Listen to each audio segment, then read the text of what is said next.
사실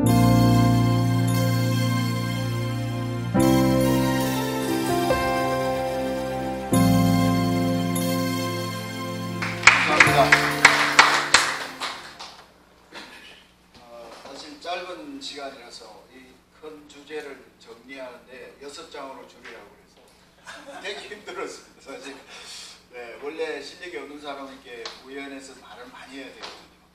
그러니까 줄이는 것이 되게 어려웠는데, 오늘은 이제 어쨌든 제가 맡은 분량은 이제 선교 신학과 개념에 관한 이야기입니다. 제가 캄보디아 연구소에 가서도 강의를 한번 했는데, 그때 장환희 선교사님이 이런 개념은 처음 듣습니다 그러더라고요. 그래서 제가 더 놀랐어요. 네, 제가 최근에 참고로 하시라고 제가 정리를 한번 해봤습니다. 혹시 필요하신 분들은 저한테 제 PDF가 있거든요. 책은 무거우니까 PDF 제가 보내드리겠습니다. 그래서 오늘은 이제 30분 동안에 제가 할 수 있는 게 뭘까 해서 그동안의 개념이 어떻게 정리되어 왔고, 어떤 사람들이 어떤 이야기들을 디아스포라 선교학이라는 개념으로 혹은 이민신학이라는 개념으로 이야기를 해왔는지 일목요연하게 간단하게 소개를 좀 하고, 내일은 이제 세계 이민 상황과 그 다음에 이제 디아스포라의 유럽 실제에 대해서 조금 나누려고 합니다. 오늘 여기 제목 보시는 대로 아마 디아스포라 선교 신학이라고 할 때 처음 들으시는 분도 있을 것입니다. 전통적인 신학은 이해를 하는데 디아스포라 선교 신학이 뭘까? 사실은 생소한 것입니다.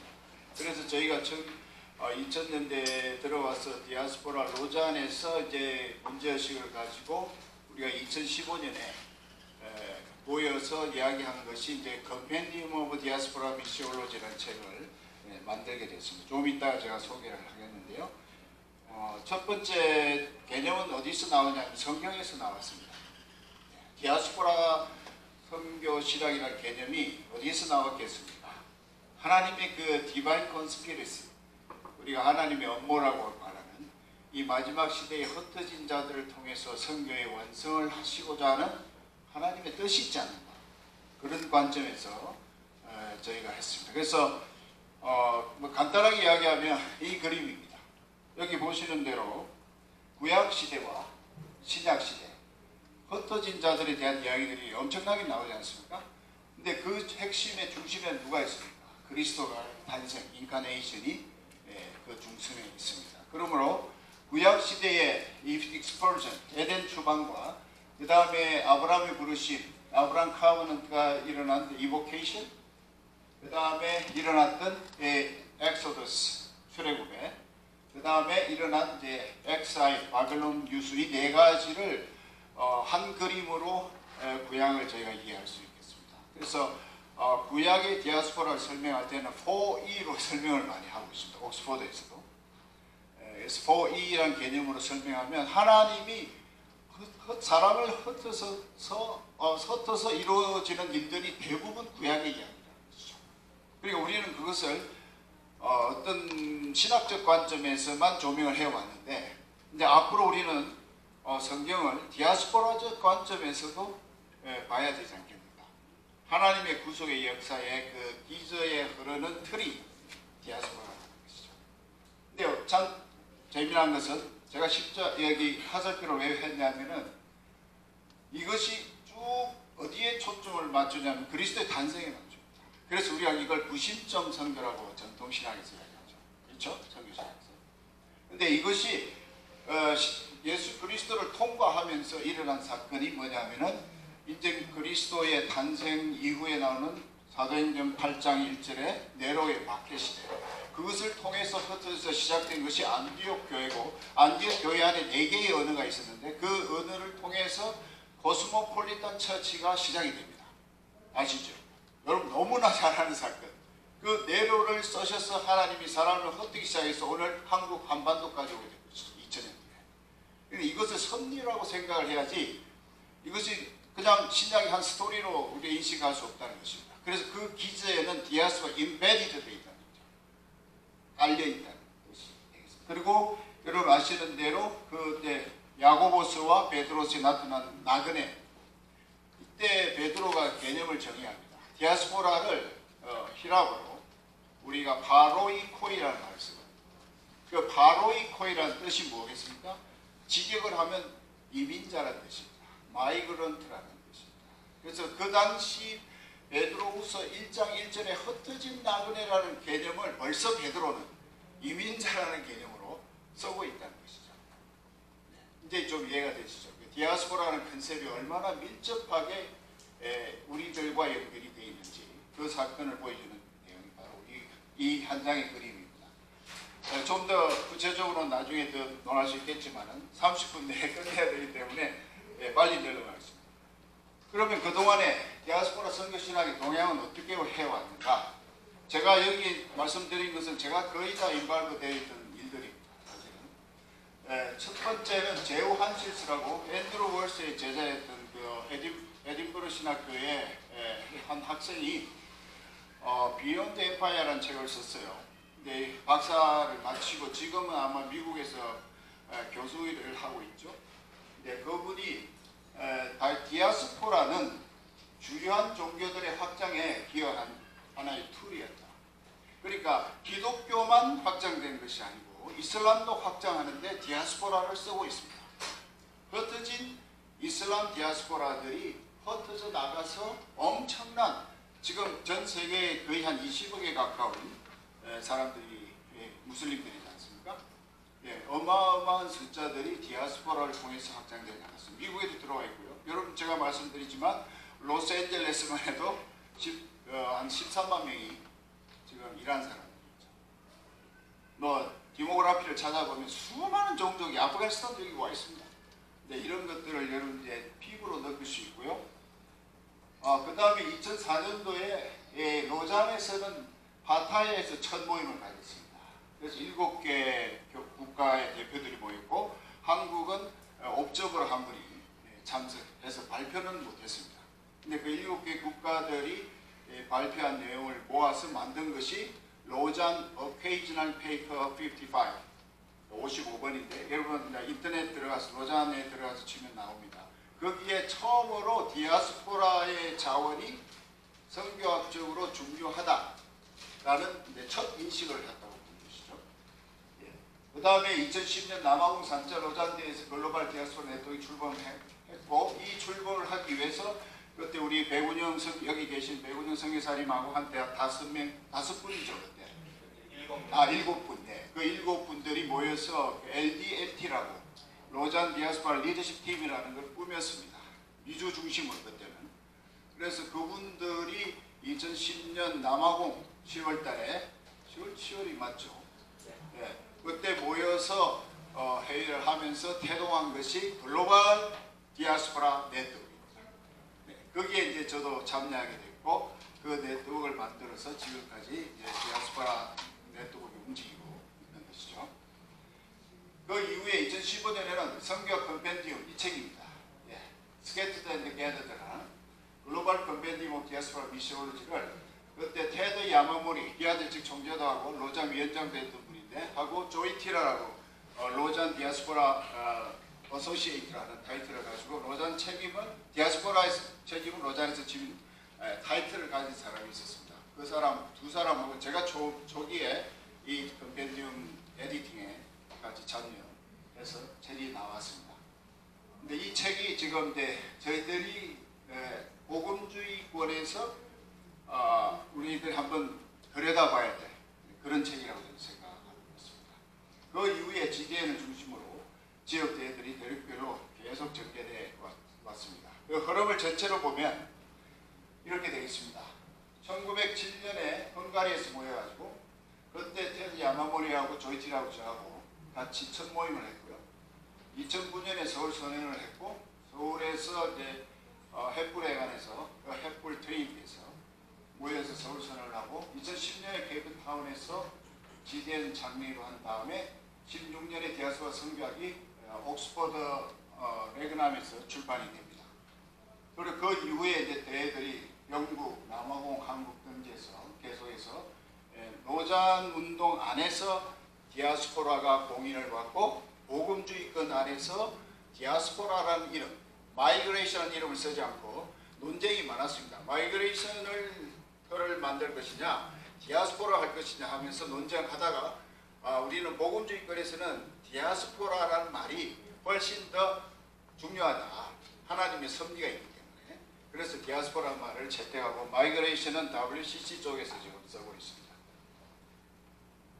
그 다음에 이제 제가 간단하게 디아스포라 신학의 체계를 잠깐 말씀드리고 싶은데, 첫 번째 소개하고 싶은 사람이 다니엘 그루디입니다.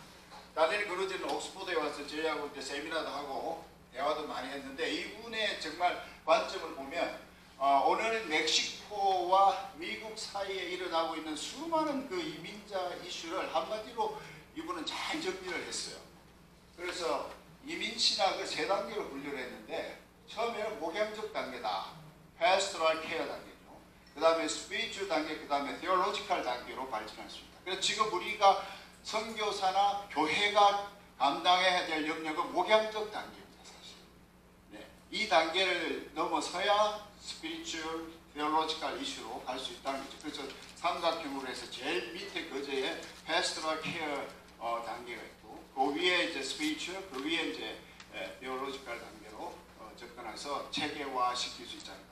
이분은 노트르담 대학교의 이제 선교신학자인데 가톨릭적 사고를 많이 갖고 있습니다. 그래서 이분이 주장한 것이 4개가 있는데요. 신학적 관점을, 저는 이것을 좀 우리 개신교 쪽에서도 많이 토론을 하면 좋겠습니다. 여기 신학에 관심이 있으신 분도 있을 텐데, 이 4관점을 개신교도 좀 수용할 수 없을까. 첫 번째는 이마고대, 이민자들도 동일한 하나님의 형상이다 하는 관점에서 난민사회가 출발하자는 것이죠.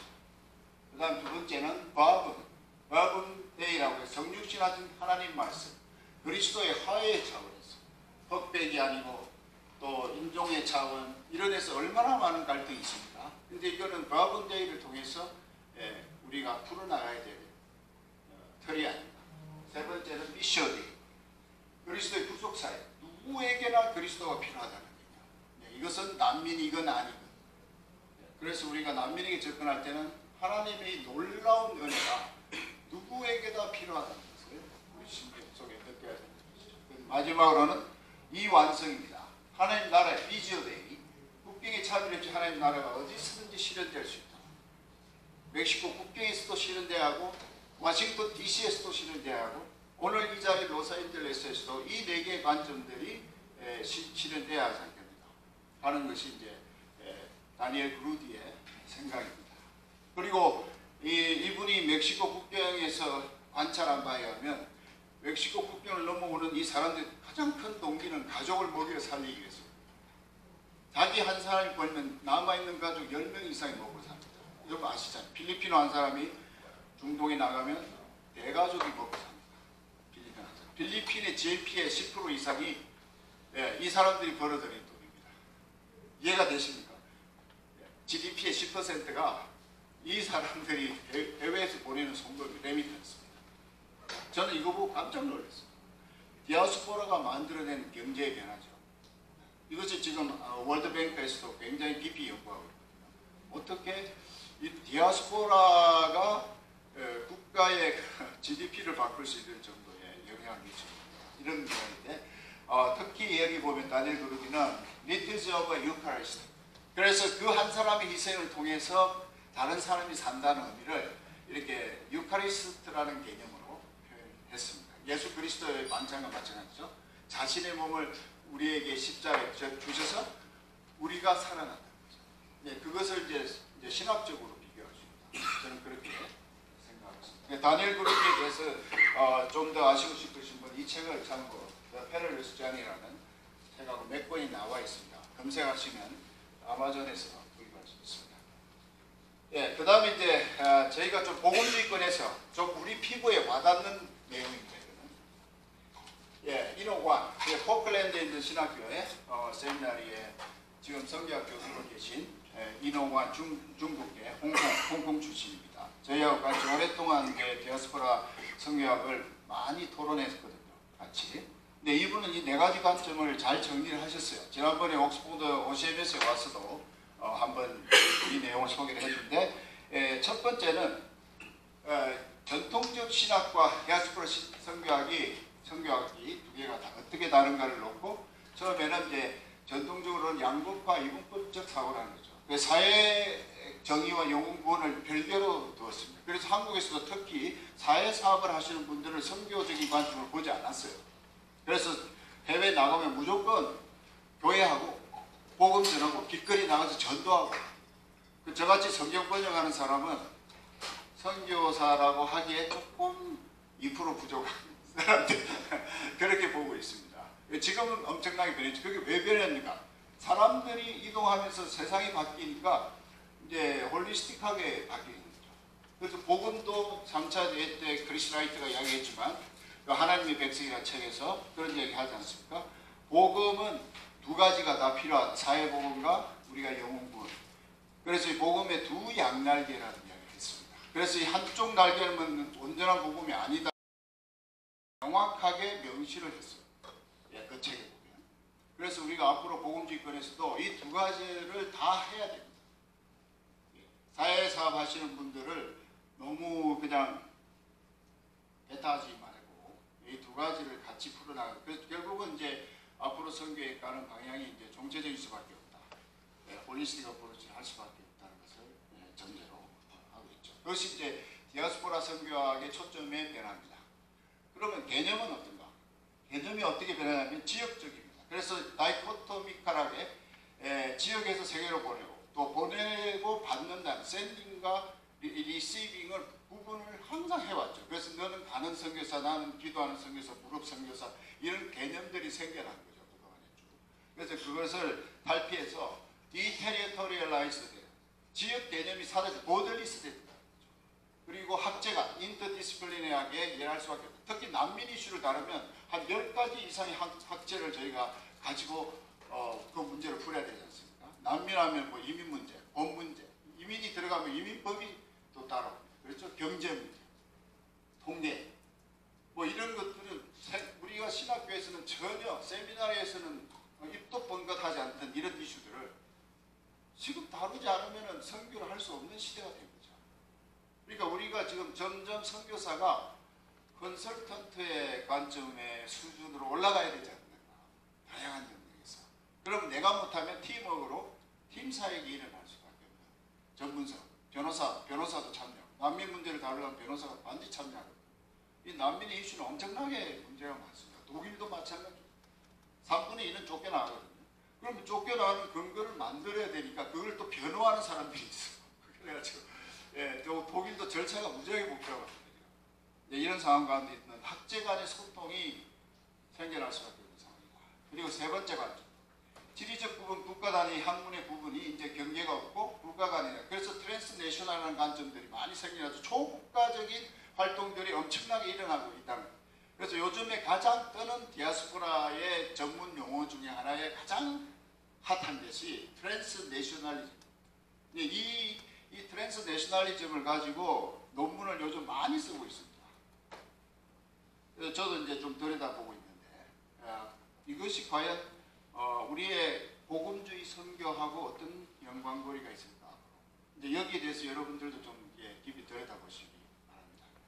그리고 마지막으로 이 패러다임인데요. 구약은 구심적이고 신학은 원심적이고 이원, 이특이, 서리의 관점으로. 그래서 이원부터 우리는 선교를 해왔습니다. 그렇죠? 가까운 사람, 우리 옆에 일본 사람, 뭐 일본 사람 정도는 괜찮다. 그런데 우리가 갑자기 1에서 3으로 뛰어서 무슬림을 한다. 불가능합니다. 그래서 1에서 2 아니면 2에서 3 이런 관점으로 접근을 저도 했거든요. 저는 이란 사람들하고 성경을 번역했는데 이란 사람들 안에 터키족이 삽니다. 그래서 저는 터키족은 E1에서 E2 사이입니다. 한국말하고 한 60% 문법적으로 한 50%, 60%도 비슷하거든요. 그러니까 훨씬 가깝죠. E1, E2에 가깝죠. 그래서 그 팀들을 위해서 제가 성경을 번역하게 됐습니다. 근데 이런 패턴이 전통적이에요. 그런데 문제가 뭐냐면 디아스포라 상황에 오면은 이게 완전히 사라집니다. 바로 내 옆집에 지금 제 아파트 옆집 사람이 아프가니스탄이거든요.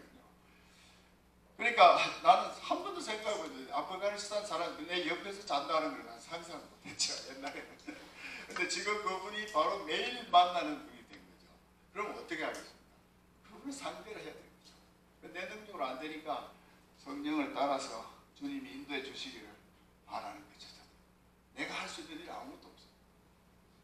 그 대상들이 또 이동을 합니다. 이건 참 제가 말하면 길어지는데, 지금 예를 들면 그리스에서 훈련을 쭉 받고 난민촌에서 생활하던 사람들이 갑자기 독일에 나와 있어요.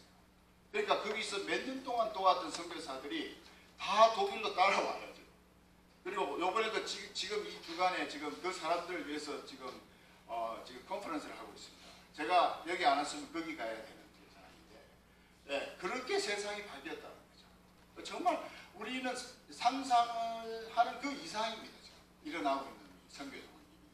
네, 한 번도 겪어보지 못한, 영어로 말하면 unprecedented, 네, 상상할 수 없는 일들이 지금 일어나고 있다는 것이죠. 그러니까 이런 것을 이제 이노완이 어느 정도 좀 정리를 해서, 그러면 우리는 복음주의 선교도 이제는 좀 고민하고 좀 스타디하고, 예? 같이 좀 이렇게 전혀 다른 이 상황들을 미션적으로 어떻게 풀어갈 것인지 고민하자, 이런 얘기죠. 네. 그 다음에 이제 여기에 이제 더해서 같이 로잔에서 일했던 이제 조이 티라라는 친구가 이 책을 하나 같이 썼습니다. 이노완하고 Missions in Action in the 21st Century. 네, 여기에서 이제 몇 가지 그 큰 주제, 신학적 주제를 정했는데, 삼위일체 하나님의 주권과 예수 그리스도의 교회의 정체성과 선교적 사명, 선교의 시행자로서의 성령, 오늘 뭐 설교에도 좀 나왔지만요. 예, 종말에 흩어진 자들의 연합, 에스케톨로지칼리 지금 현상이 일어나고 있다는 것입니다. 디아스포라의 현상은 종말적이라고 봅니다. 그래서 저도 제 책에도 그랬어요. 디바인 콘서트, 마지막 선교를 위한 하나님의 신적 고려입니다.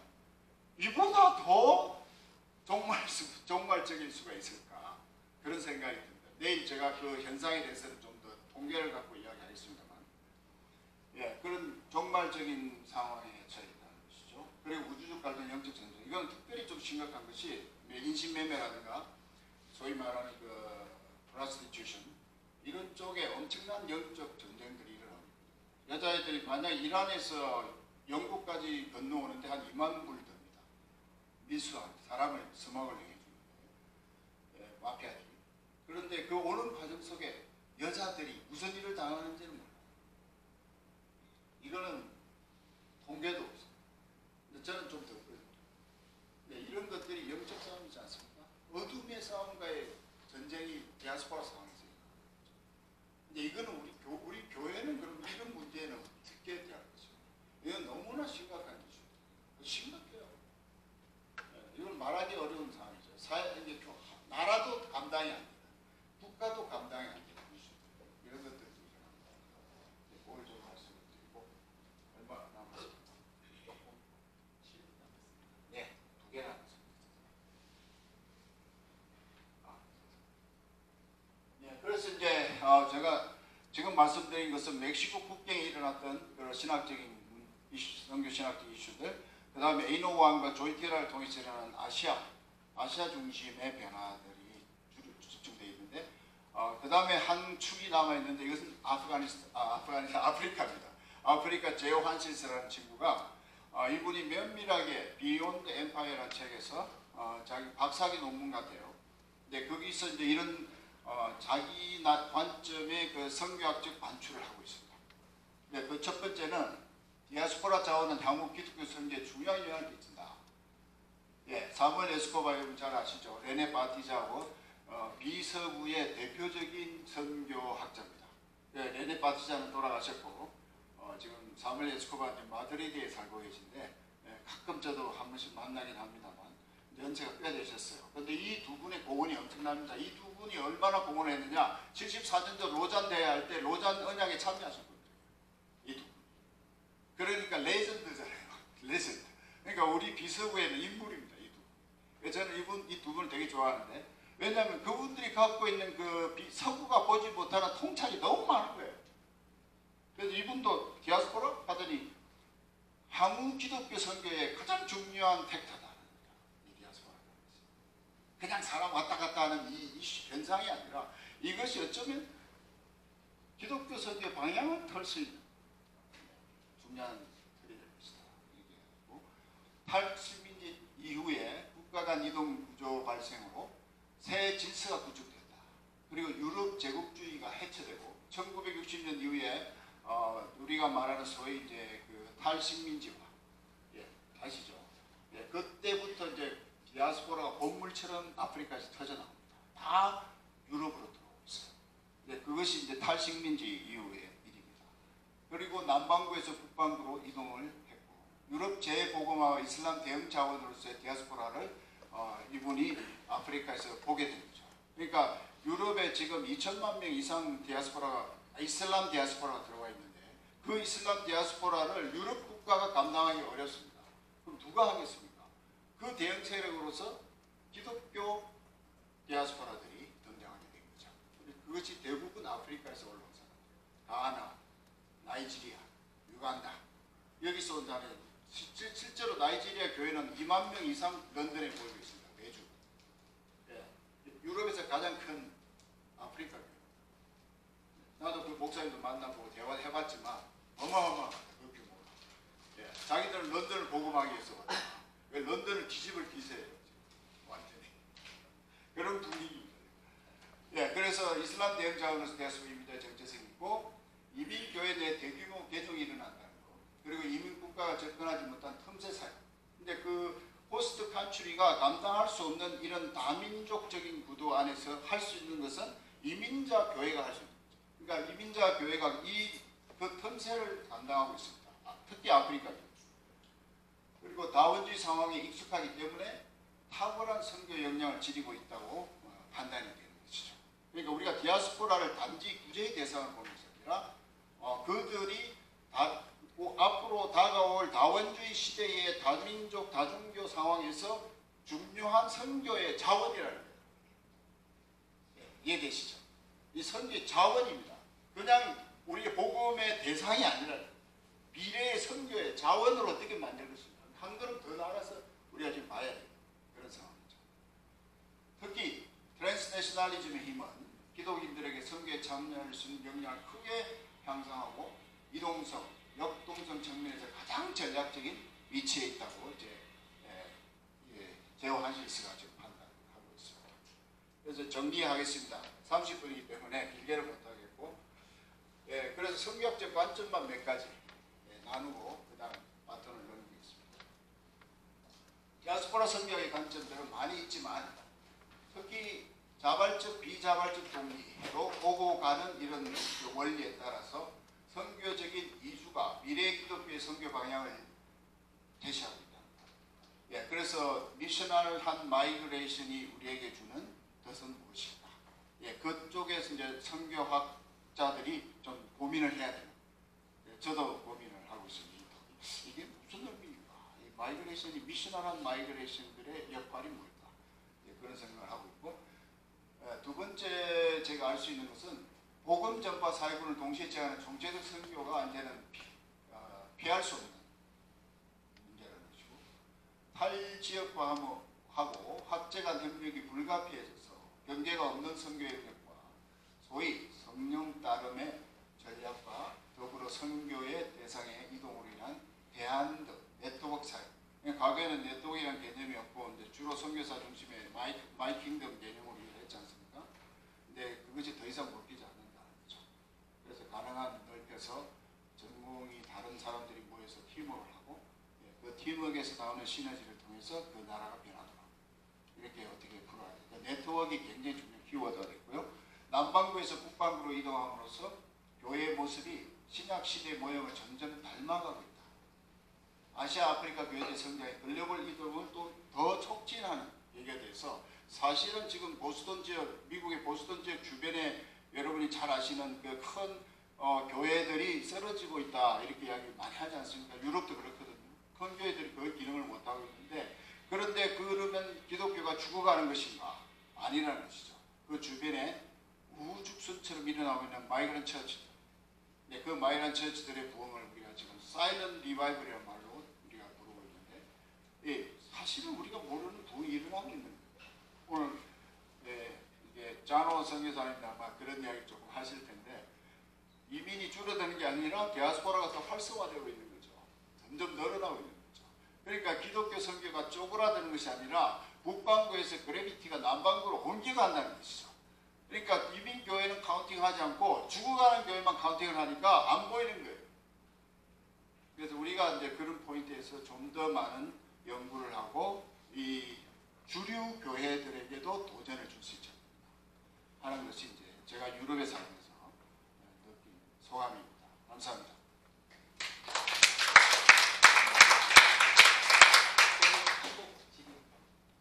지금답이 15분. 네. 20분이요? 15분. 네. 네. 그러면 15분도 괜찮고 10분도 괜찮습니다. 질의응답 시간이 가지는데요. 좀 생각하시고 손을 드시고 강의 내용에 관한 질문을 받겠습니다. 우리가 이런 질의응답 시간은 조금 삐딱하게 나가는 그런 질문들도 있는데, 그러니까 조금 생각하시고 들으신 내용에 대한 강의에 대한 질문이 있으시면은 손을 들으시고. 죄송합니다. 15분입니다. 15분. 예, 네. 질의응답. 사실 뭐 어떤 질문도 괜찮습니다. 네, 뭐 딱 바로 이렇게 좋은 질문이 나오기는 어려우니까 항상 예 생각나시는 대로 좀 알고 싶으십니다.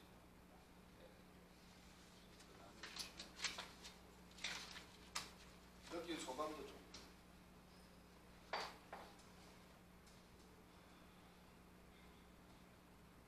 제가 짧은 시간 지금 네. 아까 틈새 사역에 대해서 말씀하셨는데 예. 그 틈새 사역의 어떤 구체적인 사례들이 좀 있습니까? 예, 제가 그 아까 틈새 사회가 이야기할 때는 이제 주류, 그러니까 거기 예를 들면 독일 같으면 독일 루트란 처치, 그 제도교회거든요. 근데 제도교회가 손을 못 대는 영역이 너무 많습니다. 왜냐하면 난민들이 주류가 이슬람입니다. 시리아 100만 명, 아프가니스탄 100만 명, 적어도 200만 명에 터키가 400만 명이 살고 있거든요. 독일에. 그러니까 자기들이 다른 종교를 그렇게 접해본 적이 없는 거죠. 그러니까 터치는 못하고 뭘 통해서 하냐면 내일 제가 좀 설명하겠는데 거기가 만든 디아콘이라는 조직이 있습니다. 그러니까 가톨릭은 카리타스라는 조직을 통해서 난민들을 좀 돕고 있거든요. 그런데 개신교는 디아코니, 그러니까 지금 우리 이게 통합 쪽에서 말하는 다이코니, 디아코니아, 예, 그런 개념으로 접근을 해서 구제 사역에만 몰두를 하는 거죠. 제 손을 못 대는 영역이 뭐냐면 아까 말씀드린 그 어두운 영역들, 예, 뭐 프라스티튜션이라든가 아니면 이제 홈리스, 마약 이런 영역은 국가가 감당을 못합니다. 그런데 누가 하냐? 그 교회들이야. 들어온 교회들. 자기들이 자기 동료지 않습니까? 베이스가 비슷하잖아요. 그러니까 그들이 어두운 구역에서 뭘 하는지를 아는 거죠. 우리도 마찬가지죠. 해외 나가면 한인들이 LA 있지만 한인들이 다 천사들이 아니지 않습니까? 천사가 아닌 사람들이 또 모이는 곳이 있잖아요. 예를 들면. 근데 그런 데서 하는 게 뻔하죠. 뭐 이런 거를 접근하자고 이제 결정을 하고 주로 이제 아프리카 교회들. 아프리카 교회를 우리가 유럽에서는 아프리카 이니시에이티드 처치라고 부릅니다. AIC. 근데 그게 펜테코스탈, 카리스마틱, 뭐 베티스트 다 있어요. 이게 한 10개 부류가 있는데요. 근데 이 그룹들이 그걸 포착하고 그 틈새에 교인들이 할 수 있는 일이 뭘까? 그렇게 접근을 해놔. 이 LA도 아마 그런 어두운 구석이 있을 것입니다. 그때는 그걸 누가 하냐면 캘리포니아 정부가 못할 겁니다. 틀림없이. 뭐 문제 없죠. 네. 그러면 누가 가겠어요? 결국은 목숨을 건 그리스도인은 목숨을 걸었다고 오늘도 설교 듣지 않았습니까? 예. 그 사람들 해야죠. 당연히 해야죠. 예. 그러니까 선교사님들이 그런 포인트를 보시고 그게 목숨을 걸어야 된다. 예. 우리가 구제사역은 이제 그만하셔야 됩니다. 예. 진짜 그냥 퍼주는 사역은 유럽에도 많이 합니다. 앞으로 퍼주는 사역. 지금까지 퍼주는 사역 가지고 계속 사역하시는 분이 있어요. 예, 근데 그거는 더 이상 아닌 것 같고, 네, 아까 목사님 질문하신 것처럼 그런 틈새에 우리가 할 일이에요. 이게 디아스포라 접촉단이 아닙니다. 그렇게 저는 지금 보고 있습니다. 유럽에서. 네, 네. 혹시 또, 예, 괜찮습니다. 어떤 질문도. 우리 저 챈들러 박사님이 좀 질문 하나 해주세요. 저희하고 같이 디아스포라 사역을 오래 했습니다. 지금 일본에서 사역하시는데 일본 상황도 좀 있죠? 예, 디아스포라 상황. 신사 때문에 정신이 없습니다. 알겠습니다. 다른 질문이 없으시면 네. 제가 몇 시간에 들어서 선교사님도 처음 뵙고 예. 또 지금 이렇게 너무 큰 얘기 이렇게 해서 좀 흥물은 잡듯이 감전 안 잡히고 해서 예. 겸사겸사 좀 이렇게 개인적인 질문 비슷하게 드리는데 선교사님 위클리 성경 번역 예. 선교사시고 그 사역하면서 이렇게 처음에 관심 갖게 됐다고 예, 예. 어떻게 말씀하셨는데 예, 맞습니다. 조금 그걸 좀더 아, 자세하게 예. 얘기해서 아, 예. 개인적으로 나는 이래서 이렇게 디아스포라 네네. 사역에 예. 관심과 인발을 받게 된 이렇게 히스토리를 예. 좀 풀어주시면 네, 예. 아마 예, 굉장히 중요한 질문 하셨어요. 다시 하고 싶었는데 제가 시간이 없어가지고. 예, 제가 사실 잘했습니다. 네네 공헌하셨습니다. 크게 하셨어요. 제가 이제 사실은 왜 디아스포라 알게 됐냐면은 제가 싱가포르에서 2년 공부를 하고 영국에 94년도 1월 1일 날 도착을 했는데요. 대상이 없는 거예요. 번역할 수 있는 대상이. 그래서 이제 본부에서는 좀 기다려보자.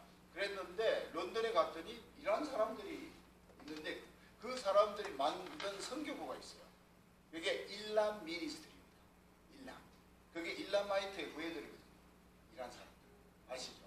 오랜 그 역사 속에 일람의 후예들입니다. 사실. 예, 그 일람마이트 사람들이 모여서 만든 선교부 이름이 일람 미니스트리. 근데 그 사람들을 만났습니다. 만나서 당신들이 여기 왜 있냐 그랬더니 1979년 칼레비가 몰락하고 호메이니가 혁명을 일으켜서 들어온 다음에 기독교인들이 다 이게 망명을 한 거죠. 쉽게 말하면 피난민, 난민이 된 겁니다. 근데 그 중에 일부가 런던으로 갔죠. 그래서 그 사람들을 제가 만났습니다. 그때는 제가 디아스포라는 컨셉을 몰랐기 때문에 그 사람들하고 앉아서 계속 신약 번역을 했습니다. 10년 정도. 근데 신약 번역을 하다 보니까 이 사람들이 스웨덴에도 살고 덴마크도 살고 터키도 살고 런던에서도 피자집도 하고 뭐 이러는 거예요. 그래서 다 찾아다녔죠. 가방 들고 가방 하나 들고. 그래서 이제 가서 다 만나보고 그러니까 이 사람들이 곳곳에 흩어져서 이제 뭐랄까 예배도 보고 그런 거예요. 근데 이분들이 성경이 없는 거예요. 아제르바이잔 사람입니다. 터키, 이란 아니고 2천만 명입니다. 근데 이분들을 위해서 이제 제가 신약 성경을 번역을 했습니다. 2003년도에 초안을 번역하고 그리고 이제 있는데 제 마음속에 이 흩어진 사람들이 굉장히 중요하구나. 저는 사실 위클립 안에서도 그런 작업을 한 사람이 거의 없거든요. 떠돌아다니는 사람들 데리고 성경 번역한 사람 케이스가 없습니다. 다른 케이스. 그러니까 이제 위클립 쪽에서도 그 사역에 대해서 많이 관심을 가졌고 그리고 이제 저걸 번역하고 보니까 수많은 이란 사람들이 주위에 있는 거죠. 몇십만 명. 예, 그래서 제가 느낌이 뭐냐면 이 자원들이 선교를 하면 좋겠다. 그래서 이 사람들을 통해서 하나님 어쩌면 선교할 수도 있지 않겠는가.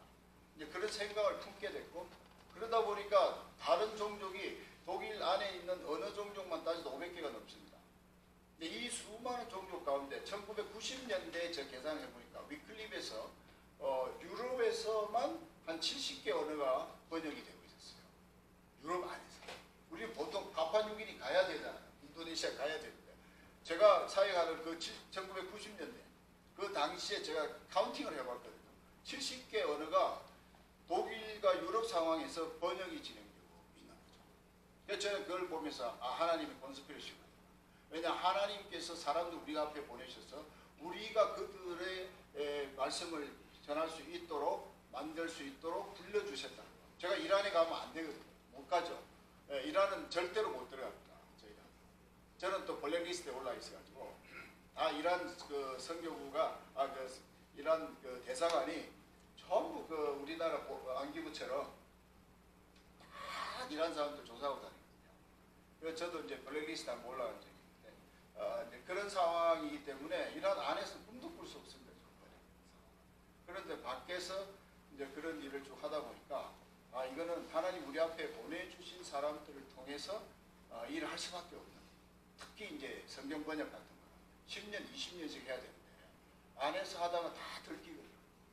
이제 터키 안에서도 저희 못합니다. 투르크메니스탄 같은 데서 번역하다가 다 쫓겨났고, 왜냐하면 투르크메니스탄은 여러분 아시는 대로 가장 보수적인 국가입니다. 외군이 들어와서 뭘 할 수가 없는데 엄청나게 위험한 것입니다. 몇 팀이 하다가 다 쫓겨났죠. 예, 바로 그 아제르바이잔 공화국 옆에 나라입니다. 예. 그래서 이제 이런 상황 속에서 하나님이 저를 부르셔가지고 디아스포라의 관점을 좀 보게 저를 만드신 거죠. 그래서 제가 디아스포라를 앞으로 남은 선교에 중요한 자원을 하는 민식할 것이고, 그런 걸 느끼게 됐고, 그렇게 하고 있는데 이제 로잔에서도 2004년부터 이 일이 진행이 되면서 2007년도에 부다페스트에서 리더십 모임을 했는데, 그때 이제 처음으로 디아스포라 문가가 생겨납니다. 그래서 이제 저를 만났고 저하고 같이 이제 천리로 일이 진행이 되죠. 그래서 2010년에 지겔이라는 컨셉이 나오게 됐는데, 근데 그걸 보면서 저는 그렇게 생각해요. 내가 어떻게 이걸 알았을까? 그리고 하나님께서 이 디바인 컨스피러시를 통해서 마지막 선교의 완성을 하시고자 하는 거 아닌가, 이런 생각이 들어서 성경을 뒤져보니까 전부 디아스포라의 역사예요. 알고 보니까. 예, 흩어진 자들을 통해서 복음이 일어나고 또 퍼져나가고 박해를 받아서 튀어나가고, 또 2000년 역사 신약시대 보면 여러분 아시지만은 머조리티는 다 망했지 않습니까? 가톨릭 국가는 중세 때부터. 그런데 그 몇 명을 이어간 역할들을 한 데가 있어요. 그게 뭐냐? 첫 번째는 4세기 때에 여러분 잘 아시는 도나투스의 혁명 계획했습니다. 그게 완전히 콘스탄틴의 대들었거든요. 가톨릭은 교회가 아니다. 정면으로 대했던 사람이 도나투스 비숍입니다. 근데 6세기 때 성 콜롬바가 아이오나 섬에서 스코틀랜드에서 성경학교를 시작합니다. 그 패턴들이 계속 연결돼요. 11세기에 여러분 아시는 왈도, 예, 다 비주류예요. 마지날들이라는 거죠.